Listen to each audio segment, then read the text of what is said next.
सहना भवतु सहनौ भुनक्तु सह वीर्यङ्करवावहै तेजस्विनावधीतमस्तु मा विद्विषावहै। ॐ शान्ति शान्ति शान्तिः। श्रुतिस्मृतिपुराणानाम् आलयं करुणालयम् नमामि भगवत्पादं शङ्करं लोकशङ्करम्। शङ्करं शङ्कराचार्यं केशवं बादरायणं सूत्रभाष्यकृतौ वन्दे भगवन्तौ पुनः पुनः। ईश्वरो गुरुरात्मेति मूर्तिभेदविभागिने व्योमवद्व्याप्तदेहाय दक्षिणामूर्तये नमः।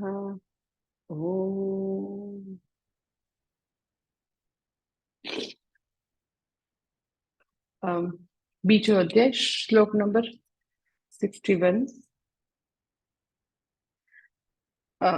तानि सर्वाणि संयम्य युक्त आसीत् मत्परः वशे हि यस्येन्द्रियाणि तस्य प्रज्ञा प्रतिष्ठिता।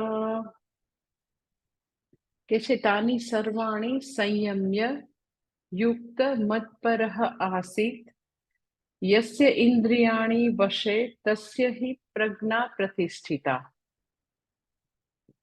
કે છે માટે તાની સર્વાણી સંયમ્ય એટલે બધી ઇન્દ્રિયોને સંયમનમાં કરીને મત્પરઃ આસીત યુક્તઃ મત્પરઃ આસીત યુક્ત એટલે વિવેકી વ્યક્તિએ મારા પરાયણ થઈને રહેવું। પછી ત્રીજું છેલ્લું કે છે હિ કારણ કે યસ્ય ઇન્દ્રિયાણી વશે જેની ઇન્દ્રિયો વશમાં છે તસ્ય પ્રજ્ઞા પ્રતિષ્ઠિતા જેની ઇન્દ્રિયો વશમાં હશે એ વ્યક્તિ સ્થિતપ્રજ્ઞ બની શકે। આખું ભાષાંતર એવી રીતે થશે કે માટે બધી ઇન્દ્રિયોને વશમાં રાખીને વિવેકી વ્યક્તિએ મારા પરાયણ રહેવું અને જેની ઇન્દ્રિયો વશમાં છે એ વ્યક્તિ સ્થિતપ્રજ્ઞ છે કે થશે। આગલો શ્લોક જે છે એમાં વાત કરી કે ઇન્દ્રિયો જે છે એ ખૂબ જ પ્રમથનશીલ છે। ઇન્દ્રિયાણી પ્રમાથીની હરંતી પ્રસભમ મનઃ કે ઇન્દ્રિયો જે છે એ બહુ જ એટલી બધી એનામાં ફોર્સ છે કે વ્યક્તિ જે છે એને જાણે કે એની ઈચ્છા ન હોય તો બી એને ઢસડી જાય છે। તો હવે એનો જવાબ અહીંયા આપે છે। આગલો શ્લોક જે છે એમાં 60મા શ્લોકમાં કહે છે કે બે વસ્તુ કીધી હતી કે એક વ્યક્તિ યતતઃ છે યત્નશીલ છે અને સાથે સાથે વિપશ્ચિત એટલે વિવેકી પણ છે। એવા લોકોને પણ ઘણીવાર ઇન્દ્રિયો આવી રીતે ઢસડી જાય છે એની ઈચ્છા વિરુદ્ધનું કામ કરાવે છે। તો શું કરવું? તો એનો જવાબ અહીંયા આગળ છે। એનો ઉપાય છે જાણે કે છે કે પેલું કે છે તાની સર્વાણી સંયમ્ય એટલે બે વસ્તુની વાત કરે છે કે સંયમ્ય એટલે કરીને તાની સર્વાણી બધી ઇન્દ્રિયોને સંયમ્ય એટલે સંયમમાં કરીને પછી શું તો કે યુક્ત આસીત મત્પરઃ એટલે ઉપાય જે છે આવી રીતે બે રીતે ઉપાય કે છે બે રીતે કરતા સ્ટેપ્સ કે છે કે વ્યક્તિ ઇન્દ્રિયોને વશમાં કરવી પછી વશમાં કરીને ત્યાં પૂર્ણ વિરામ નથી સંયમ્ય કરીને પછી તો કે મારે પરાયણ થઈને રહેવું। એટલે સૌથી પહેલું કે છે તાની સર્વાણી સંયમ્ય આ બધી ઇન્દ્રિયોને સંયમનમાં કરીને। તો પહેલી વસ્તુ કે ઘણીવાર સંયમ શબ્દ જે છે એનું ભાષાંતર ઇંગ્લિશમાં કે બધી જ ઇન્દ્રિયોને કંટ્રોલમાં કરીને એટલે સંયમનું ભાષાંતર ઘણીવાર કંટ્રોલ એવી રીતે કરતા હોય છે જ્યારે પૂજ્ય સ્વામીજી જે છે એ કંટ્રોલ શબ્દ ક્યારેય નહીં વાપરતા। એટલે ઇન્દ્રિયોને કંટ્રોલ કરીને એવું એવું ક્યારેય બનવાનું નથી. કંટ્રોલ શબ્દ ખોટો છે, એની બદલે સાચો શબ્દ શું છે તો કે એ બધી ઇન્દ્રિયોને પોતાના વશમાં લાવીને, એ બધી ઇન્દ્રિયો ઉપર પ્રભુત્વ પ્રાપ્ત કરીને, એ બધી ઇન્દ્રિયો ઉપર માસ્ટરી પ્રાપ્ત કરીને એ ભાષાંતર સાચું છે. પણ કંટ્રોલ ભાષાંતર જે છે એ ખોટું શા માટે છે તો કે ખરેખર પૂછો તો આપણે કશા ઉપર કંટ્રોલ લાવી શકતા નથી. મનુષ્ય જે છે એ હંમેશા વ્યષ્ટિ લેવલથી સમષ્ટિ લેવલ સુધી બધે કંઈક ને કંઈક વસ્તુને એને એવું થાય કે હું કંટ્રોલ કરી દઉં. લાઈક ખૂબ જ ગરમી હોય તો એનો કંટ્રોલ, કોઈક એવા ડિસીઝ હોય તો રોગ નવા નવા આવે તો એની પર કંટ્રોલ આપણે પ્રાપ્ત કરવો હોય. પછી તો કે કોઈના સ્વભાવ ઉપર કંટ્રોલ પ્રાપ્ત કરવો હોય. બહુ બધા એવા કંઈક વાઇલ્ડ એનિમલ હોય તો એની પર કંટ્રોલ પ્રાપ્ત કરવો હોય, વાયરસ ઉપર કંટ્રોલ પ્રાપ્ત કરવો હોય. એટલે સતત આપણે કંટ્રોલ પ્રાપ્ત કરવાનો પ્રયત્ન કરતા હોય. પછી પોતાના સંબંધોમાં પણ તમે જોજો કે ઘણા બધા લોકોને એવું પોતાના સંતાનો ઉપર કંટ્રોલ જોતો હોય, હસબન્ડ ઉપર કંટ્રોલ જોતો હોય. એટલે બધી જગ્યાએ જો એને આવી રીતે બધાને કંટ્રોલમાં ન રાખે, બધું એના આવી રીતે એનો પોતે પોતાની બધી ટર્મ્સ પ્રમાણે કંટ્રોલથી બધાને ન રાખે તો એ બહુ જ ઇન્સિક્યોર ફીલ કરે. એટલે સમહાવ બધાને આવું કંટ્રોલ શબ્દ બહુ ગમે, કારણ કે આવા કંટ્રોલ ઇસ્યુ બધાને ઘણા બધાને હોય. એટલે અહીંયા આગળ ઇન્દ્રિયોને કંટ્રોલ નથી કરવાની. ઇન્દ્રિયો જે છે એની જે સાહજિક પ્રવૃત્તિ જે છે તો એ બધી ઇન્દ્રિયોની સાહજિક પ્રવૃત્તિ ને તો કે હું મારા સંયમનમાં રાખું, મારા નિયમનમાં રાખું. હું ઈચ્છું ત્યારે એને પ્રયોજી શકું, હું ઈચ્છું ત્યારે એને નિવૃત્ત કરી શકું. કંટ્રોલ એટલે ટોટલ નહીં જ, ટોટલ એમ તમે એવું કહી શકો કે એની ઉપર ટોટલ દમનની વાત કંટ્રોલ એટલે. સંયમન નિયમન એટલે શું તો કે વ્યક્તિ એક પ્રકારની શિસ્તવાળું જીવન જીવે છે. જે ગીતાજીના 6થા અધ્યાયમાં જે ભગવાન ત્યાં આગળ યુક્ત શબ્દ ઘણી બધી વાર વાપરે છે, એ એક્ઝેક્ટલી એનું નામ તો કે સંયમ્ય. તાની સર્વાણી સંયમ્ય, જે 6થા અધ્યાયમાં ભગવાન ખૂબ સરસ શ્લોક છે કે યુક્તાહાર વિહારસ્ય યુક્ત ચેષ્ટસ્ય કર્મસુ યુક્ત સ્વપ્નાવબોધસ્ય યોગો ભવતિ દુઃખઃ. કે વ્યક્તિ જે છે એના જીવનમાં બધે યુક્તત્વમ છે, અર્થાત માપસરનું છે, પરિમિતપણું છે. ક્યાંય એક્સ્ટ્રીમ એન્ડ ઉપર વ્યક્તિ નથી. જે બધું કરે છે એ માપસરનું છે. હવે જ્યારે તમે એમ કહો કે હું માપસરનું કરું છું, ધારો કે હું એમ કહું કે હું માપસરનું બોલું છું, સપોઝ હું માપસરનું ખાઉં છું, આવું હું કહું. યુક્તત્વ માટે માપસરનું, પરિમિત. એટલે જ્યારે હું એમ કહું હું માપસરનું ખાઉં છું, એનો શું તો કે જે મારી પાસે જેટલી બી મારી થાળીમાં વસ્તુ આવે છે તો મને બરાબર ખબર છે કે આટલી જ કેલરી લેવાય, આટલું જ ખવાય. તો જે ખાવાની વસ્તુ છે એ પોતે ડિસાઈડ નથી કરતી, મારાથી ખવાઈ નથી જતું. હું થાળી ઉપર બેસું અને મારી જાણ બહાર ખવાઈ જાય એવું નથી થતું. હું માપસરનું ખાઉં છું એટલે મારું હુંનું સ્વતંત્ર કરતાપણું અકબંધ રહે છે. હું માપસરનું બોલું છું એટલે વ્યક્તિ જે છે એ પોતે ડિસાઈડ કરે છે અને પોતે પોતાની જીભરૂપી કર્મેન્દ્રિય જે છે એને જેટલી પ્રયોજ હોય એટલી જ પ્રયોજે. જ્યારે કંટ્રોલ એટલે શું તો કે તમે એમ કહો ના આમ તો હવે નથી જ કરવાનું, આ પૂરું. હવે આ જે એક્સ્ટ્રીમ એન્ડ વાળી વાત છે દેટ ઇઝ કંટ્રોલ. તો કદાચ એવું એક્સ્ટ્રીમ એન્ડ કે વ્યક્તિ જે એમ કે મારી એની સાથે ઝઘડો થયો ને હવે મેં કંટ્રોલ કરી લીધો, બોલવું જ નથી, તો એ કદાચ વધારે સહેલું છે અને એવું કંટ્રોલ થતું બી નથી એકચ્યુઅલી પૂછો તો. પણ જ્યારે યુક્તત્વની વાત આવે, જે 6થા અધ્યાયમાં ભગવાન કહે છે, ધ્યાન યોગની અંદર ભગવાન કહે છે, તો ઘણા લોકોને એવો પ્રશ્ન હોય છે ને. આ વખતે somebody was asking કે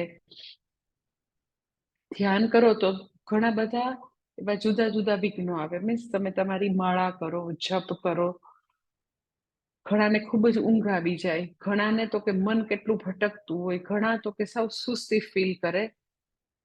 તો ત્યારે મેં વાત કરી હતી કે ભગવાન 6ઠા અધ્યાયમાં એટલી સરસ વાત કરે છે કે જ્યારે વ્યક્તિને ધ્યાન કરવું છે, પોતે શ્રવણ મનન કરેલું છે, હવે નિધિધ્યાસન કરવું છે, તો એ કોઈ 30 મિનિટ કે 1 કલાકની વાત નથી. બાકીના બધા જ કલાકોમાં યુક્તત્વમ હશે તો તમે લોકો જ્યારે શ્રવણ મનન નિધિધ્યાસન કરી રહ્યા છો તો એની ક્વોલિટી આવશે. કે શ્રવણ કરે તો વ્યક્તિનું પૂર્ણ ધ્યાન હોય, ખૂબ જ એકાગ્રતા હોય, બધી જ વસ્તુ સમજી શકે, કારણ કે એને પોતાના શરીર, મન, ઇન્દ્રિય સંપૂર્ણ કાર્યકરણ સંગાત એના માટે સહાયક બને, કારણ કે આખું દિવસના જાગૃત અવસ્થાના બધા કલાકોમાં યુક્તત્વમ વાળી લાઈફ છે. જે ભગવાન કે યુક્ત આહાર વિહારસ્ય, કે વ્યક્તિ આહારમાં તો કે પરિમિત માપસરનું છે, વિહારમાં એટલે એ જે બી બહાર જવાનું, જે બી બીજી બધી જે કઈ કર્મો કરે છે વિહાર એટલે, તો એમાં પણ પરિમિત છે, માપસરનું છે. યુક્ત ચેષ્ટસ્ય એટલે જે બી ચેષ્ટાઓ, જે બી પોતાના કર્મેન્દ્રિયથી જે ચેષ્ટા થતી હોય એમાં પણ માપસરનું છે. યુક્ત સ્વપ્નાવબોધસ્ય એટલે સુવાનું પણ માપસરનું છે, જાગ્રત અવસ્થાના કલાકો બી માપસરના છે. એટલે ધેટ ઇઝ કોલ્ડ સંયમન, નિયમન અથવા તો અનુશાસન વાળી લાઈફ. કે વ્યક્તિને પોતાના જાગ્રત અવસ્થાના બધા જ કલાકો એ શું કરે છે એક્ઝેક્ટ ખબર છે, એને શું કરવું જોઈએ, ક્યાં કેટલો સમય આપવો જોઈએ, તો બધું જ એ પરિમિત સંયમન પણ પૂરેપૂરું છે. એટલે કે છે તાની સર્વાણી સંયમ્ય, એ વ્યક્તિ ખૂબ જ જાગૃતિપૂર્વકનું જીવન જીવે છે, માપી માપીને જીવે છે, ખૂબ જ વિજિલન્સ છે પોતાની બધી ચેષ્ટાઓ માટે. પછી બીજી વસ્તુ એવી થાય કે અમુક એરિયામાં વ્યક્તિ ગમે તેટલું પોતાની જાતને આવી રીતે જાગૃતિપૂર્વક એવી બધી વસ્તુઓથી દૂર રાખે, પોતે શિષ્ટનું જીવન જીવવાની કોશિશ કરે, તો અમુક એવી હેબિચ્યુઅલ એરર કે કેટલાય વખતના રોંગ ઓરિએન્ટેશનને કારણે વ્યક્તિ ફરીને એવી ભૂલો કરે. પોતાની 5 કર્મેન્દ્રિય, જ્ઞાનેન્દ્રિયમાંથી એકાદ ઇન્દ્રિય એવી પાવરફુલ હોય, કોઈને ખાવા પીવાની હોય, કોઈને સ્પર્શેન્દ્રિય હોય, કોઈને આંખ વધારે એવી હોય કે એને ટીવી જોયા જ કરે, પોતે કઈ બી મસ્ત સોશિયલ મીડિયામાં, વોટ્સએપમાં, સ્ક્રીનથી દૂર જઈ જ ન શકે, એડિક્શન જેવું હોય. તો એકાદ ઇન્દ્રિય એવી પાવરફુલ હોય તો શું કરવું? કે વ્યક્તિ જે છે એ પોતે પોતાની જાતને આવી રીતે ખૂબ સંયમનમાં લાવવાની કોશિશ કરે, પણ છતાં પણ તો કે આવું થાય તો શું કરવું? તો ગીતાજીના અગેન આગળના અધ્યાયમાં આવશે, ધેટ ઇઝ દોષ દર્શનમ મુહુર્મુહુર, જે વિવેક ચૂડામણીનો શ્લોક છે કે ઇન્દ્રિય એની સ્વાભાવિક એવી વર્ષોની એવી હેબિટ, રોંગ ઓરિએન્ટેશનને કારણે પાછું એ વિષયમાંથી આનંદ કે રસ શોધવા જાય, તો એ વિષયમાં આપણે એને દોષ દર્શન કરાવી, in other word you can say પોતાના મન સાથે પોતાની જે આવી ઇન્દ્રિય પાવરફુલ છે તો ત્યાં મૈત્રી કરીને સમજાવટથી દોષ દર્શન કરાવીને વ્યક્તિ જે છે એ પોતાની ઉપર પ્રભુત્વ પ્રાપ્ત કરવાનો પ્રયત્ન કરે. એટલે સંયમન પ્રાપ્ત કરવા માટે એક તો આવું ખૂબ જ જાગૃતિ વાળું જીવન, અનુશાસન વાળું જીવન, યુક્તત્વમ બધા લેવલે હોય, બધે યુક્તત્વમ હોય, ક્યાંય એક્સ્ટ્રીમ એપ્રોચ નથી. અને બીજું તો કે હજી એકાદ ઇન્દ્રિય એવી ખૂબ પાવરફુલ હોય તો દોષ દર્શનમ મુહુર્મુહુર. કેવી રીતે દોષ દર્શન કરવાનું? તો કે જે ગીતાજીના હવે પછીના શ્લોકમાં આવશે, 5મા અધ્યાયનો 22મો શ્લોક જે છે, યેહિ સંસ્પર્શજા ભોગાઃ દુઃખયોનય એવતે આદ્યંતવંતઃ કૌંતેય ન તેષુ રમતે બુધઃ. કે વ્યક્તિ જે છે એ એઝ અ ગૃહસ્થી અમુક હેબિટ, અમુક એવું એને એવું એને એની પોતાની મેળે એવું સુપરઇમ્પોઝિશન કર્યું હોય કે આ વસ્તુથી મને સુખ થાય છે, આ મને સિક્યોરિટી આપે છે, તો મન વારંવાર ઇન્દ્રિયો એ દિશામાં એના ધ્યાન બાર બધે ખેંચાતી હોય, તો ત્યારે આ કહી શકે પોતાની જાતને કે વિષય અને ઇન્દ્રિયનો સંપર્ક જે છે, સંસ્પર્શજા ભોગા, એ એવી રીતે ઇન્દ્રિયના વિષયના સંયોગથી જન્મતું સો કોલ્ડ સુખ દુઃખવાળું નથી, બધા દુઃખને જન્માવે એવું ઉદ્ભવ સ્થાન રૂપ એ છે, દુઃખ યોનય એ વતે.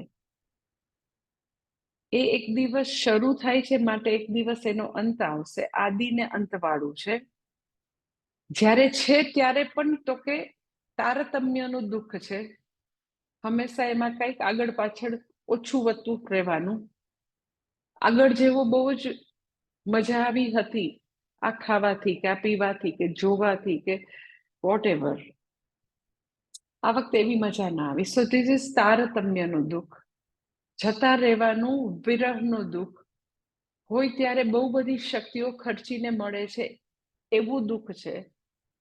સો આદ્યંતવંત કૌંતેય ન તેષુ રમતે બુધઃ, એમાં કોઈ પણ વિવેકી વ્યક્તિ ક્યારેય રમણ કરતી નથી. બહુ બધું ઇન્વેસ્ટમેન્ટ પછી મળતર બહુ જ ઓછું છે, અને જ્યારે બી મળે છે ત્યારે બી એ જતું રહેશે એ તો સાથે લઈને જ આવે છે. એટલે જે સંયોગ થાય બધા જ સંયોગ એક દિવસ તો કે વિયોગમાં પરિણત થવાના, વિયોગમાં એ તો એનો વિયોગ થશે જ.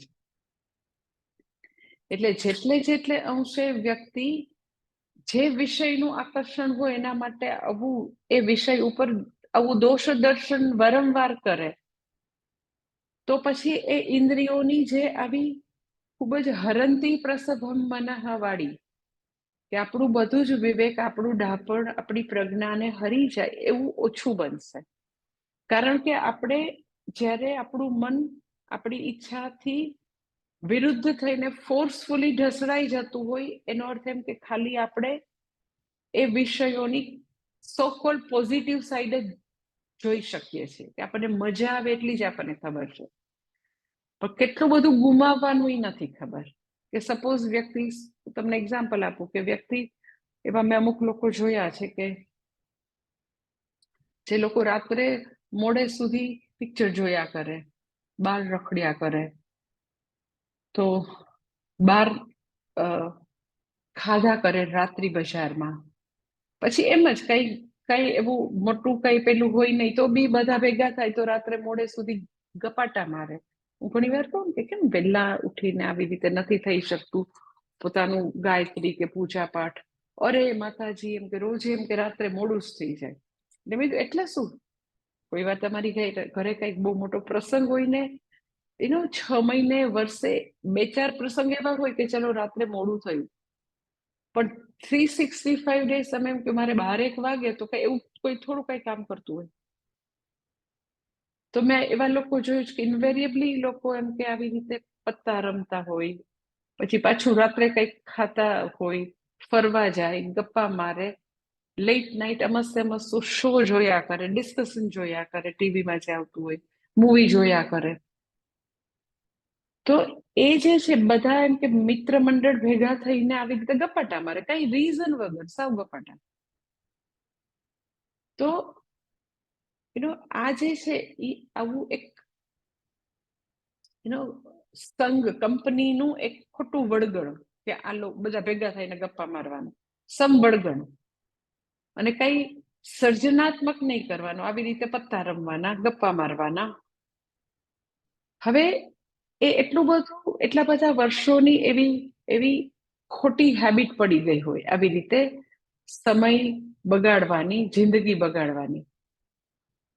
તો દોષ દર્શન મુહુર મુહુર એ કેવી રીતે છે, તો કે વ્યક્તિ જ્યારે એને સારી હેબિટ ડેવલપ કરે કે રાત્રે ટાઈમે સૂઈ જાય, સૂતા પહેલા સારું વાંચન કરે, સૂતા પહેલા ખાલી સ્ક્રીનની સામે ન હોય, એમ કે લેટ નાઇટ મૂવી ન જોતા હોય, અને કોઈ શિબિરમાં આવે આપણે ત્યાં, તો એને એવી હેબિટ પડી જાય કે રાત્રે કઈ મળે જ નહીં, કોઈ સ્ક્રીન કે એવું બધું એસ મોટું હોય નહીં ટીવી ને, તો બીજે દિવસે એમ કે સવારે રુદ્રાભિષેક કરે, ગંગાજીના કિનારે પોતે જસ ગંગા કિનારે ચાલતા હોય, પછી પ્રવચન સાંભળે, તો એનું જે આવી જે ગલત ઓરિએન્ટેશન હતું, જે બેડ હેબિટ હતી, એમાંથી હવે એ જરાક વિચાર કરે કે આટલો બધો સુંદર સમય સવારનો, બ્રહ્મ મુહૂર્તનો કે 5:30 વાગ્યાનો કે 6 વાગ્યાનો કેટલું બધું સરસ થઈ શકે છે. એટલે વ્યક્તિ જ્યારે આવી રીતે પોતે જે આવી ખોટી હેબિટ છે એનું દોષ દર્શન કરે, અને પછી ગુણ આધાનમ એટલે પોતે જે નવું જે સારું ડેવલપ કર્યું છે એના ગુણ આધાનમ એટલે એ વસ્તુને તો કે પોતાનામાં લાવવાનું, ને એનાથી એને શું બેનિફિટ થાય છે એ પણ જોવે. એટલે ધેટ ઇઝ કોલ્ડ મન સાથે મૈત્રી, કે તમે ખોટી વસ્તુ છોડો છો અને એની સામે તો કે એને કોઈ પાવરફુલ એવું આલંબન પણ સામે આપો છો, અને એની સારી સાઈડ જોવાનો પ્રયત્ન કરે, એનાથી શું બેનિફિટ થાય છે એ પ્રયત્ન કરે, અને ઓલું આપણે કેટલું ગુમાવતા હતા એ. એટલે મનને હંમેશા લોજિકલ સિક્વન્સ ગમતી હોય, એટલે તમે લોજિકલી આ બધી વસ્તુ સમજાવો કે આ બધી વસ્તુથી શું ફાયદો થયો. આ કેજરીવાલના ડિસ્કશન સાંભળીને એ તો કેજરીવાલ ત્યાં રહ્યો તિહાડ જેલમાં, આપણે જેલમાં કેટલો વખત રહેવું છે. આપણે આ જન્મ મરણના ચક્રમાંથી છૂટવું હોય, આ કેદમાંથી છૂટવું હોય, તો આપણે શ્રવણ મનન નિધિધ્યાસન, આપણી ભક્તિ, આપણા જપમાં ફોકસ કરવું પડશે. એ તો ભલે ને રહ્યો, એને તો ગોટાળા કર્યા છે તો ત્યાં જ રહેવાનો બિચારો, આપણે તો આપણું કરો. સો વ્યક્તિ જે છે એ કન્ટિન્યુઅસ દોષ દર્શનમ અને બીજું ગુણાધાનમ બેઉ પેરેલલ ચાલવું પડે. ધેટ ઇઝ કોલ્ડ મન સાથે મૈત્રી, કે તમે અયોગ્ય હેબિટને છોડો છો અને સામે પ્રોપર વસ્તુઓ જે છે એને ડેવલપ કરો. ધેટ ઇઝ ગુણ આધાનમ. એટલે તાની સર્વાણી સંયમ્ય એટલે વ્યક્તિ જે છે પોતાની ઇન્દ્રિયોને સંયમનમાં કરીને પછી તો કે મત પર એનો સંયમ્ય જે છે મેં તમને વાત કરી એમ સંબંધક ભૂતકૃદન છે. સંબંધક ભૂતકૃદન એટલે શું?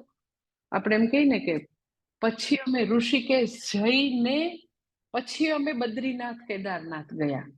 અમારે 4 ધામ યાત્રામાં જવું હતું ને, તો પછી એમ કે અમે પૂછ્યું હતું માતાજીને કે લાઈક કે અમે ઋષિકેશ આશ્રમમાં જઈને પછી જઈએ અમે, તો મારે 1 દિવસ રોકાવું પડશે, કે ત્યાંથી 4 ધામ જવાય. તો અમે ઋષિકેશ આશ્રમ જઈને ગંગોત્રી ગયા. જઈને એટલે અહીંયા બી ભગવાન શું કહે છે કે બધી ઇન્દ્રિયોને સર્વાણી ઇન્દ્રિયાણી સંયમ્ય, ઇન્દ્રિયોને નું સંયમન કરીને હવે તું મત પર આસી, હવે તું મારે પરાયણ થા. ઇન અધર વર્ડ કે બધી ઇન્દ્રિયોનું સંયમન કરીને બધું બેસિક ક્વોલિફિકેશન પ્રાપ્ત કરીને હવે તું શ્રવણ મનન નિધિધ્યાસન કર અને જ્ઞાનનિષ્ઠ અથવા તો સ્થિત પ્રજ્ઞ બન. સંયમ્ય શબ્દ ઇમ્પોર્ટન્ટ છે, કે સંયમન કરીને બેસી નથી જવાનું. સંયમન કરીને પછી ઇમ્પોર્ટન્ટ વસ્તુ જે છે એ હવે આવે છે. તમે એમ છો કે કોઈ સંયમન કરીને થોડા બેઠા રે, ભણે જ ને ગુરુ પાસે, નથી એવું હોતું. બહુ બધા કલ્ટ એવા છે, બહુ બધા પંથ કે વાડા એવા છે કે ઈ લોકો ખાલી એવું જ માને છે કે ખાલી ઇન્દ્રિય નિગ્રહ છે ઇટ સેલ્ફ ઇઝ ગોલ, કે તમે સંયમની સાધના કરી અને પછી તમે એમ કે 10 ઉપવાસ કરો છો, 50 ઉપવાસ કરો છો, પછી તમે આટલું પરિભ્રમણ કરો છો, ઇટ સેલ્ફ ઇઝ ગોલ. તપશ્ચર્યા ઇટ સેલ્ફ ઇઝ ગોલ. સમજાય છે એમ કે આપણે સનાતન ધર્મમાં બધી તપશ્ચર્યા છે. સપોઝ અત્યારે ચૈત્રી નવરાત્રી છે, તો ઘણા લોકો 9 દિવસ ઉપવાસ કરે, પછી ફરાળમાં તો મીઠા વગરનું ખાય. સપોઝ ફરાળ કરતા હોય તો મીઠા વગરનું ખાય, અલુણા વ્રત કરે. ઘણા લોકો આખો ચૈત્ર મહિનો જે છે એ આવી રીતે મીઠા વગરનું ખાતા હોય, ખાલી ફ્રૂટ ઉપર રહેતા હોય. પછી શારદીય નવરાત્રી હોય ત્યારે બી લોકો નરેન્દ્ર મોદીની જેમ ઘણા લોકો તો કે ખાલી આવી રીતે ઉપવાસ કરતા હોય, ખાલી ફરાળ કરે, ખાલી પાણી પીવે. તો આપણી સંસ્કૃતિમાં પણ સનાતન ધર્મમાં પણ બધી ઉપાસનાઓ છે, બહુ બધી તપશ્ચર્યા છે. પણ તપશ્ચર્યા કરવી, પોતાની ઇન્દ્રિયો ઉપર, પોતાના મન ઉપર પ્રભુત્વ પ્રાપ્ત કરવું, બધા ઉપવાસ એકટાણા વ્રત જે છે એ બેઝિકલી ઇન્દ્રિય સંયમન માટે છે. અત્યારે છે ને તાની સર્વાણી સંયમ, તમે એમ કે શું કામ અલુણા કરવાના, હે મીઠા વગરનું શું કામ ખાવા, શું કામ આયુર્વેદ વાળા જે કહેતા હોય, પણ તમે એમ કે શું કામ નવરાત્રીના ઉપવાસ કરવાના. તો બધા જ ઉપવાસ એકટાણા, બધા જ વ્રત અલ્ટિમેટલી તાની સર્વાણી સંયમ, ઇન્દ્રિયોને સંયમનમાં રાખવા માટે જ બધા જ વ્રત છે. એ ટુ ઝી જેટલા વ્રત કહેતો એના માટે છે.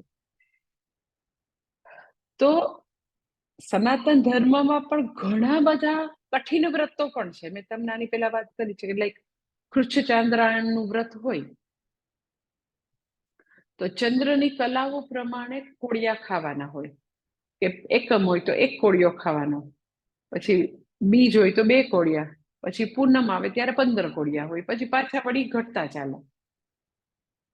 પછી જે લોકો બી સંકષ્ટી કરતા હોય, પછી મંગળવારને પેલું આવે વધ ચોથ, તો અંગારકી કરે. તો ઘણા લોકો આખો દિવસ કાંઈ ન ખાય, રાત્રે ચંદ્ર દર્શન થાય, ચંદ્રોદય કોઈ વાર 9 વાગે હોય, વરસાદની રાત હોય તો 10-10 વાગ્યા સુધી ચંદ્ર દર્શન ના થાય, તો આખો દિવસ એને કાંઈ ન ખાધું હોય.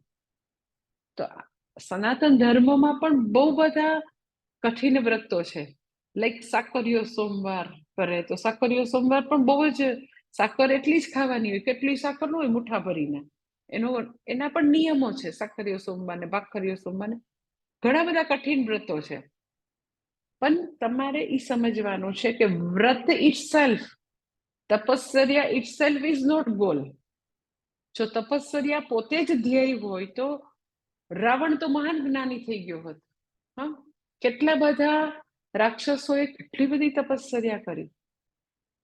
તો ખાલી તપશ્ચર્યા જે છે એનાથી વ્યક્તિ જ્ઞાનનિષ્ઠ બનતી નથી.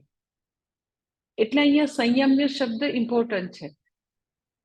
તમે તમારી બધી જ 5 જ્ઞાનેન્દ્રિય, કર્મેન્દ્રિય, તમારા સંપૂર્ણ મન ઉપર તમારું સંયમન આવે પછી તમે હવે શ્રવણ મનન નિધિધ્યાસન નિષ્ઠ બનો. અગર એવું છે તો હવે તમે સ્થિતપ્રજ્ઞ છો, આટલું કહેવાનું તાત્પર્ય. એટલે હું તમને આ ઘણી બધી વાર કહું છું કે જે કલ્ટની અંદર જે એવા જુદા જુદા જે પંથ કે વાળા છે એની અંદર કોઈ પણ પ્રકારે વ્યક્તિ શ્રવણ કરી શકે એવા પ્રકારનો ત્યાં ઉપલબ્ધ છે જ નહીં, કે એમના ગુરુજનો એમને ભગવદ્ ગીતા, ઉપનિષદ, પ્રસ્થાનત્રયનું શ્રવણ કરાવતા હોય એવું વિદ્યાનું સ્થાન છે જ નહીં. ત્યાં શું છે તો કે આગળનો ભાગ તાની સર્વાણી સંયમ, આટલું જ છે.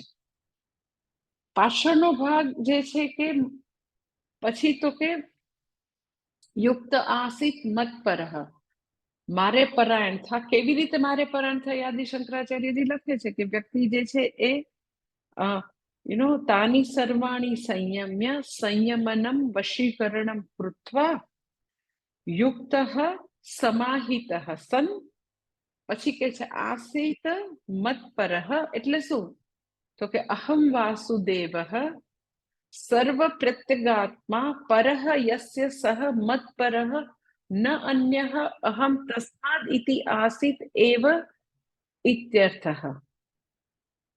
કેવી રીતે તો કે એવમ આસીનસ્ય યતેહે વશેહી યસ્ય ઇન્દ્રિયાણી વર્તન્તે અભ્યાસ બલાત તસ્ય પ્રજ્ઞા પ્રતિષ્ઠિતા. એટલે વ્યક્તિ જે છે એને તો કે બેઝિક ક્વોલિફિકેશન બધી ઇન્દ્રિયોને સંયમનમાં લાવવાનું કરી લીધા પછી તો કે વ્યક્તિએ જે છે મત પરહ, ભગવાન જે છે એને પરાયણ થઈને જીવવાનું છે. અર્થાત ઈશ્વર જ મારો આત્મા છે, એ પ્રત્યેગાત્મા, એ જ સર્વેશ્વર છે.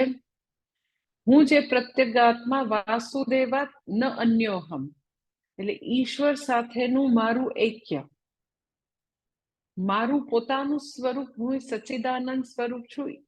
ઈશ્વર વાસુદેવાત ન અન્યોહમ, એ જ્ઞાન પ્રાપ્ત કરું, that is cold મત્પર.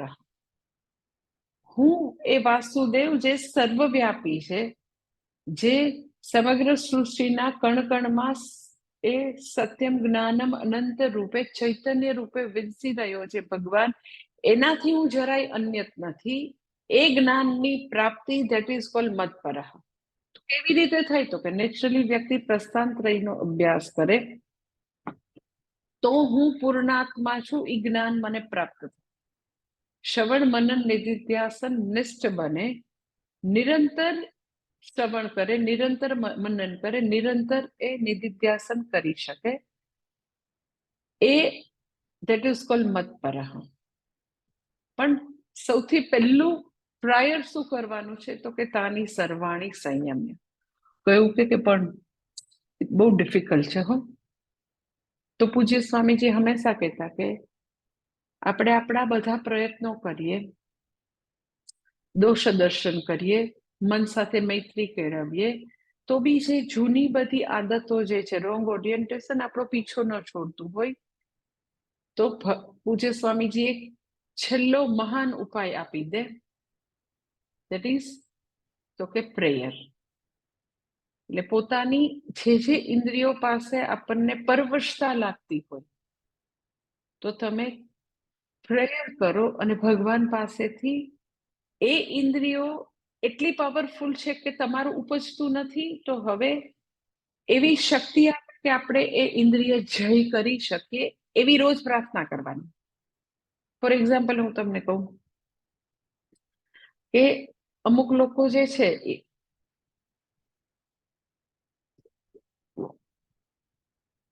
A basically ખૂબ જ ધાર્મિક હોય, ખોટું ન કરતા હોય, એવા મેં અમુક લોકો જોયા છે કે એકદમ એથિકલ લાઈફ જીવતા હોય, પણ બધાનું કરે બી ખરું, કર્તવ્ય કર્મ પરાયણ હોય, બધાનું સારું કરે, બધાને મદદ કરે, પરંતુ પોતાના એવા ચાઇલ્ડહુડ પ્રોબ્લેમને કારણે પોતે પોતા ઉપર એટલું ઇનર વર્ક ન કર્યું હોય, તો બોલવામાં બહુ આકરા હોય. એટલે ઇન્ટરપર્સનલ રિલેશનશિપમાં એટલું બધું એનાથી કડવાહટ આવી જતી હોય, કઠોરતા આવી જતી હોય, મૃદુતા ન હોય. એટલે એ જે કઠોરતા જે છે એ બીજા માટે ઓછી હોય, નજીકના લોકો માટે વધારે હોય, મૃદુતા ઓછી હોય. અને બહુ બધી વાર લોકોને એવું થતું હોય કે પોતે કરતા હોય તો એને એવું થાય કે એને એવું કહેવાનો અધિકાર પણ છે. તો હવે કેવું છે કે એ વ્યક્તિને એવું ખબર પડે કે ના, એકદમ કઠોરતા છે એ તો આસુરી સંપત્તિ છે, એ દૈવી સંપત્તિ નથી. દૈવી સંપત્તિ શું છે? તો કે વ્યક્તિ મૃદુ હોય એ, અને કઠોરતાથી તો કે પોતાને બી નુકસાન થાય છે, બીજાને નુકસાન થાય છે. પછી એને એવું થાય તો મારે મારી જીભ ઉપર કામ કરવું છે. તો જીભ ઉપર કામ કરવા જાય તો બહુ તકલીફ થાય, બહુ જ તકલીફ થાય, કારણ કે આપણે લાઈક 2.5-3 વર્ષના બોલતા શીખ્યા હોય ત્યારથી બોલતા બોલતા બોલતા બોલતા 60, 50, 60, 70 બોલતા જ રહ્યા હોય, અને કઠોર શબ્દોને ગુસ્સો ને ઇરિટેશન આટલા વર્ષો સુધી કર્યું હોય, 60 years સુધી, તો એ 60 yearsમાં એમ સડનલી થોડીને ચેન્જ થઈ જાય. પોતાની ખૂબ જ ઈચ્છા હોય કે ના મારે હવે કઠોરતા ત્યાગવી છે, મેન્યુપ્યુલેશન વાળો સ્વભાવ ત્યાગવો છે, એ જૂઠું બોલવાનું ત્યાગવું છે, વોટ એવર. તો પોતે પ્રમાણિક છે કે મારે ચેન્જ થવું છે, પછી એને મૃદુતાથી બોલવાના ફાયદા બી ખબર છે, સત્ય બોલવાના ફાયદા બી ખબર છે કે સત્ય જ બોલવું જોઈએ, પણ પાછી જૂની હેબિટને કારણે વારે વારે નથી થતું, તો તમે આટલો પ્રયોગ કરી શકો કે સવારે પથારીમાં જેવું ઉઠું ને તો ભગવાનનું નામ લેતા પહેલા કે ભગવાન, હું વધારે ને વધારે મૃદુભાષી બોલું, મૃદુભાષી બનું, મધુર બનું, એવી મને શક્તિ આપજો. એટલે લોકો ખૂબ જ સારા કામ કરે, પણ ઘણી વાર આપણે એમ કહીએ કે બોલીને બગાડી નાખે. આમ એકદમ સારું કરતા હોય, બધાનું ભલું કરતા હોય, તો એ એટલી બધી જે જીભમાં કઠોરતા છે એને બી દૂર કરવી હોય તો સવારે ઉઠીને પથારીમાં બેસીને જે ભગવાનને પ્રેયર કરવાનો સમય જે છે ને, એ ભગવાનને પણ આપણે એની પાસેથી હેલ્પ માંગીએ છીએ, એટ ધ સેમ ટાઈમ આપણા સબકોન્શિયસ માઇન્ડને બહુ જબરજસ્ત સજેશન બી આપીએ છીએ. તો એની બહુ જ ચમત્કારિક અસર હોય. એટલે રોજે પ્રેયર કરીને માંગી શકાય જે ઇન્દ્રિય માટેની આપણી લાચારી હોય એ. જ્યાં જ્યાં નિસ્સહાયતા હોય તો નિયમ એવો છે કે when you feel helplessness, that time just seek help. That is intelligent living. જ્યાં જ્યાં નિસ્સહાયતા લાગે ત્યાં ત્યાં મદદ માંગો, એ ઇન્ટેલિજન્ટ લિવિંગ છે. પણ પોતે ઇનર વર્ક કરતા હોય તો ખબર પડે કે આટલા કડવા બનવાની કઈ જરૂર નથી. આટલું કઈ એમ આવી રીતે ન કર્યું હોત ને થોડું શાંતિથી કીધું હોત તો બી ચાલતે. પણ પછી અહંકાર એવો છે કે પોતાનું બોલવાનું, પોતાના કર્મોને જસ્ટિફાય જ કર્યા કરે. એમ ન કરીએ તો કોઈ કામ ન કરે, કરવું જ પડે આમ. સો એ અહંકાર છે કે એ પોતે પોતે જ પોતાના એ જે નથી યોગ્ય કર્મો એને કોઈ બી એવા સ્ટીમિંગ લોજિકથી જસ્ટિફાય જ કર્યા કરે, જસ્ટિફાય જ કર્યા કરે. પણ આપણે ઇનર વર્ક કરતા હોય, આપણે ઇન્ટ્રોસ્પેક્શન કરતા હોય, આપણે આંતર નિરીક્ષણની ડાયરી લાગતા હોય અને આપણને બદલાવવું હોય આપણી લાઈફમાં, જે બી ઇન્દ્રિયો પાસે પરવશ હોય એ ઇન્દ્રિય. હું તો તમને સિમ્પલ દર વખતે જીભનું ઉદાહરણ આપું, તમને તમારી ઇન્દ્રિયની ખબર હોય કે કઈ ઇન્દ્રિય પાસે આપણે લાચાર છીએ. તો સવારે ઉઠીને ભગવાનને એકદમ દિલથી એ વખતે પ્રેયર કરવાનું કે ભગવાન બહુ જ તમસ છે, બહુ જ લેઝીનેસ છે, બહુ જ પ્રોક્રેસ્ટિનેશન છે, પણ હવે મારે એનાથી ઉપર ઉઠવું છે. જરાય મહેનતુ સ્વભાવ નથી. મેં જોયું છે કે જે લોકો યુ નો આવી રીતે પોતે યુ કેન સે લેઝી હોય, પ્રોક્રેસ્ટિનેશન વાળો સ્વભાવ હોય, એટલે એટલું બધું શરીરમાં પહેલેથી એવી થાય છે ને કરે છે એ ટાઈપનું હોય તો એની પાસે એને અનુરૂપ બધી પોતે નથી કામ થતું, ઓછું થાય છે, ધીરે કરે છે, એને અનુરૂપ 1000 દલીલો હોય. 1000 દલીલો. એ જે દલીલો જે છે દેટ ઇઝ એ અહંકારનો પાર્ટ છે. એટલે એ તમને સુધરવા જ ન દે, કોઈ દિવસ સુધરવા ન દે.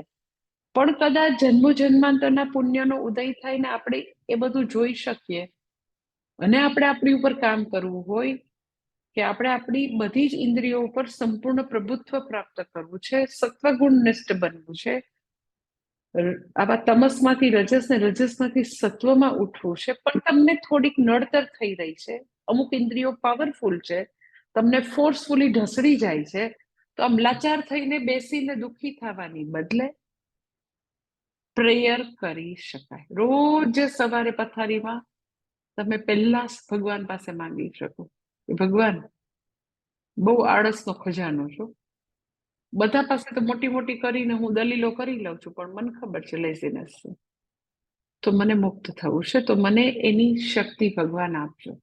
અને લિટરલી ચમત્કાર થશે, કારણ કે એ સબકોન્શિયસ માઇન્ડને પૂરેપૂરું એ વખતે તમે કન્ડિશનિંગ કરી શકો, એ વખતે બહુ જ જબરજસ્ત સજેશન આપી શકો અને સબકોન્શિયસ માઇન્ડમાં એવી બહુ જ જબરજસ્ત શક્તિનો સોર્સ છે. એ વખતે આપણે આપણા મનને બી કહીએ છીએ, ભગવાનને બી કહીએ કે મારે તમસમાંથી મુક્ત થવું છે.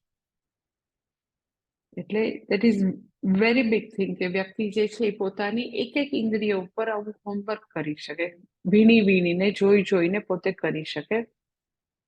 દેટ ઇઝ કોલ્ડ તાની સર્વાણી સંયમ્ય. અને ભગવાન કહે છે કે તું પછીથી મત પરહ, અર્થાત નિરંતર શ્રવણ, નિરંતર મનન, નિરંતર નિધિધ્યાસન નિષ્ઠ બન, જેથી કરીને તું તારું સ્વરૂપ જે પૂર્ણાત્મા છો એ તું પામી શકે. અને એ વ્યક્તિની પ્રજ્ઞા તો કે સ્થિર છે. પછી આગળ જે છે, હવે પછીનો વિભાગ મેં તમને વાત કરી એમ 62, પછી 63, 62 અને 63 જે છે એ બંને સાથે લેવાના છે. હવે એ બંને શ્લોક જે છે બહુ જ જાણીતા શ્લોક છે. એકચ્યુઅલી અત્યારે સ્થિતપ્રજ્ઞના લક્ષણો ચાલી રહ્યા છે, પરંતુ 62 અને 63 નોટ સ્થિતપ્રજ્ઞના લક્ષણો. અગર વ્યક્તિની પ્રજ્ઞા સ્થિર નથી, વ્યક્તિમાં સ્થિતપ્રજ્ઞ બનવાની હજી પાત્રતા આવી નથી, પોતાની ઇન્દ્રિયોને વશમાં રાખી નથી શકતા, એનું શું થાય એની વાત છે. જ્ઞાનનિષ્ઠની વાત નથી. જો એ સ્થિતપ્રજ્ઞના લક્ષણના વિભાગમાં 62 અને 63 શ્લોક છે, પરંતુ સ્થિતપ્રજ્ઞ વ્યક્તિની વાત નથી. અસ્થિતપ્રજ્ઞ જે જ્ઞાનનિષ્ઠ નથી, જેને પોતા ઉપર કોઈ ઇનર વર્ક કર્યું નથી, પોતે ઇન્ટ્રોસ્પેક્શન કરીને જાતને જોવાની કોશિશ નથી કરતા, ક્વોલિફિકેશન પ્રાપ્ત નથી કર્યું, એવા લોકોની વાત કરે છે. એટલે બે શ્લોક જે છે 62 ને 63 સાથે આપણે જોઈ લઈએ.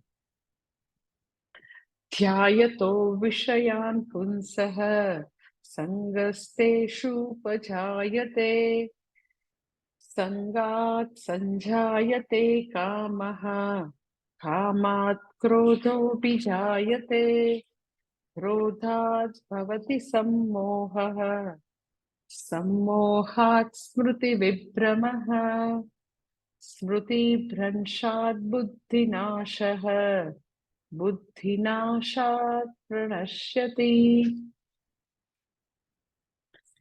કે છે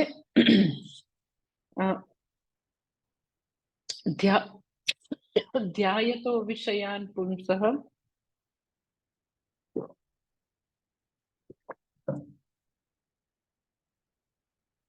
કે જે વિષયનું ધ્યાન કરી રહ્યા છે એને ધ્યાયતો વિષયાન પુંસઃ સંગસ્તેષુપજાયતે, કે એને એમાં તો કે વિષયનું ધ્યાન કરનાર વ્યક્તિને વિષયમાં સંગ અથવા તો પ્રીતિ ઉત્પન્ન થશે. પેલું, કે જે વ્યક્તિ વિષયોનું ધ્યાન કરી રહી છે એને વિષયોમાં સંગ અર્થાત પ્રીતિ ઉત્પન્ન થશે. પછી વિષયોની પ્રીતિ જે છે એ તો કે વિષયોની કામનાને જન્મ આપશે. સંગાત સંજાયતે કામઃ, કે આવી જે સંગ છે અથવા તો આવી પ્રીતિ જે છે એ ઈચ્છાને જન્મ આપશે. પછી ત્રીજું કે છે કામાત ક્રોધોऽભિજાયતે, કે કામનામાંથી ક્રોધ ઉત્પન્ન થાય છે. પછી 63મા શ્લોકમાં કે છે ક્રોધાત ભવતિ સમ્મોહઃ, કે ક્રોધમાંથી તો કે સમ્મોહ ઉત્પન્ન થાય છે. સમ્મોહાત સ્મૃતિ વિભ્રમઃ, સમ્મોહથી તો કે વ્યક્તિની સ્મૃતિનો નાશ થાય છે.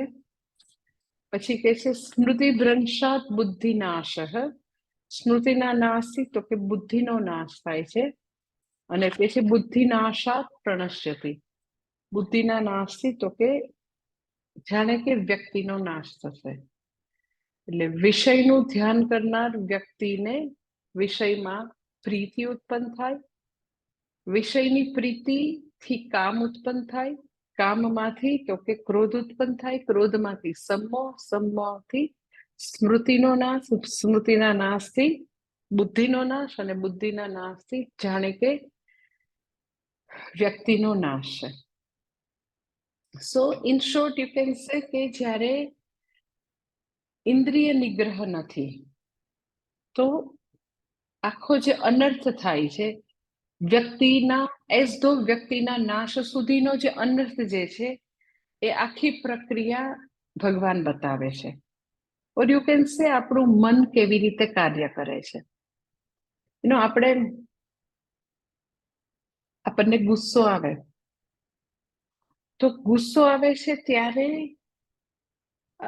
ચલો ગુસ્સાની મોમેન્ટ જતી રહી, ખૂબ જ આપણે ગુસ્સો કરી લીધો, બરાબર. પછીથી આપણે ફ્લેશબેકમાં જઈને રૂટ કોઝ સુધી કોઈ દિવસ જતા નથી કે શા માટે ગુસ્સો આવ્યો આટલો બધો? આટલું ગુસ્સો કરવાનું રીઝન શું હતું? એવું કેમ મેં કર્યું? આવું કેમ મેં બોલ્યું? આવું કેમ શાંતિથી મેં વાત ન કરી? એવા તો કયા બટન દબાવ્યા કે મને આવું થયું? એ જે એનાલિસિસ કરવાનું છે કે મારું મન કેવી રીતે આખું કાર્ય કર્યું કે જેથી કરીને કોઈ વ્યક્તિએ બટન દબાવ્યું અને આવું હું ફ્લેરઅપ થઈ ગઈ, આવું મેં ભયંકર રિએક્શન આપ્યું. એવું લગભગ લોકો આમ પાછા બધા જે છે સ્ટેપ્સમાં જઈને જોતા નથી, કારણ કે એને મોટે ભાગે એવી વસ્તુ કાં તો યાદ નથી કરવી, કાં તો મેં તમને કીધું એમ જનરલી મેં જોયું છે, આઈ મે બી રોંગ ઓલ્સો, જનરલી લોકો પોતાના ગુસ્સાને, પોતાનું ઇરિટેશન, પોતાની જે કઈ એવી એવી જે ડાર્ક સાઈડ છે, નથી સારી એવી વસ્તુ છે, એના એરોનિયસ ઝોન છે, એને એને સતત જસ્ટિફાઈ કર્યા કરે. એનો અહંકાર જે છે એટલો પાવરફુલ છે કે આઈ એમ ઓલવેઝ રાઈટ. એટલે પ્રમાણિકતાથી હવે પાછા પગલે જઈને આવું શા માટે થયું, બીજી વાર ન થવું જોઈએ, એવી પ્રમાણિકતા નથી હોતી જનરલી. એટલે આ જે 62 અને 63 નો શ્લોક જે છે એ મોસ્ટ ઇમ્પોર્ટન્ટ શ્લોક જે છે એટલા માટે કે વ્યક્તિ જે છે એ પોતે પણ જો આ શ્લોક જે છે એના વિશે ચિંતન મનન કરે, ઇન્ટ્રોસ્પેક્શન કરે, તો પોતે પણ સુખી થઈ શકે અને આજુબાજુના લોકોને પણ દુઃખી નહીં કરે. સુખી તો બધા પોતાની રીતે થાય, પણ દુઃખી નહીં કરે. એટલે 62 અને 63 નો શ્લોક કોઈને અધ્યાત્મમાં રસ હોય કે ન હોય, સ્થિતપ્રજ્ઞ બનવું હોય કે ન બનવું હોય, ભક્તિમાં રસ હોય કે ન હોય, સાવ નાસ્તિક હોય તોય આ 62-63 શ્લોક બધા માટે મોસ્ટ ઇમ્પોર્ટન્ટ એટલે છે કે એનું થોડું ઘણું પણ ઇનસાઇટ, થોડું ઘણું પણ પાલન એને બહુ જ સારા મનુષ્ય બનવા તરફ દોરી જાય. ઇન્ટરપર્સનલ રિલેશનશિપમાં એને ઘણું બધી મધુરતા આપે.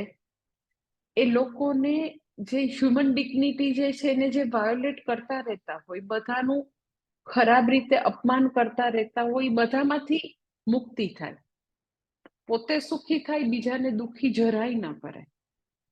એટલે આ બે શ્લોક એટલા માટે મેં તમને કીધું કે 62-63 ના શ્લોકમાં તમે તમારા ઘરમાં ઘણા બધા લોકોને ઇન્વાઇટ કરી શકો કે આ બે શ્લોક જે છે એ એક્ઝેક્ટલી હ્યુમન માઇન્ડ કેવી રીતે કામ કરે છે એ દર્શાવે છે કે આવા સંજોગો હોય તો મન જે છે એ આવી રીતે વર્તે છે. સો વેઝ ઓફ ધ માઇન્ડ, આપણે એવા કયા સંજોગો આવે છે તો આપણું મન બેલેન્સ ગુમાવી દે છે.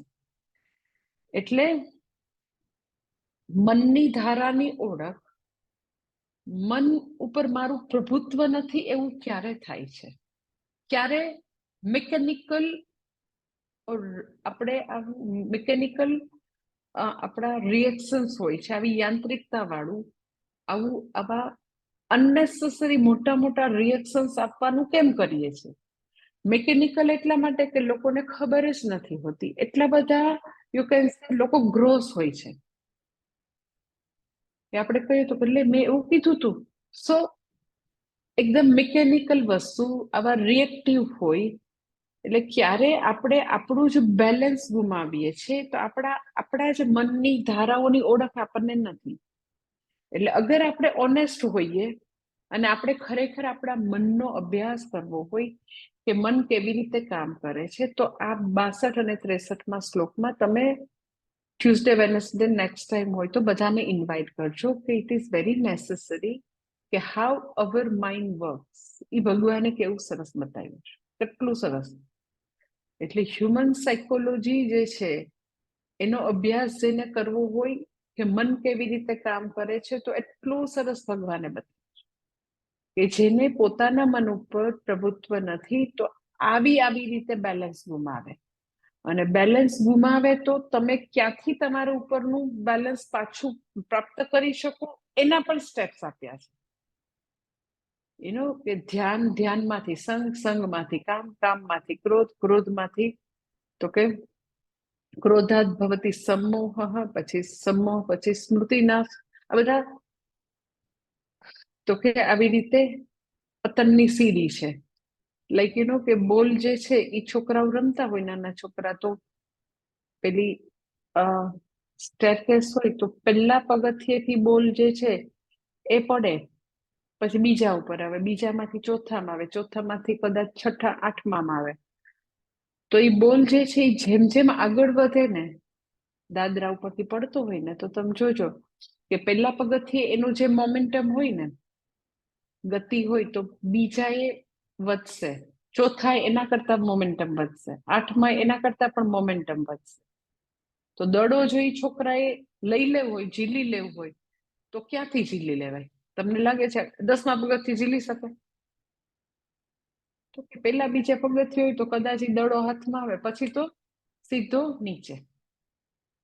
એમ આપણું મન આપણે ક્યારે બેલેન્સ ગુમાવી દઈએ છીએ, અને ઇફ એટ ઓલ ગુમાવીએ છીએ તો ક્યાંથી મારે એને પાછું લેવું, વશમાં ક્યાંથી હું કરી શકું? એટલે આખી પ્રક્રિયાને જાણે કે ભગવાન સ્લો મોશનમાં બતાવે કે જો તને નથી ખબર, આટલો ગુસ્સો કરીને આટલું તે કર્યું, પણ એની શરૂઆત અહીંથી હતી. ક્યાંથી? તો કે ધ્યાયતો વિષયાન પુંસ, ત્યાંથી શરૂઆત.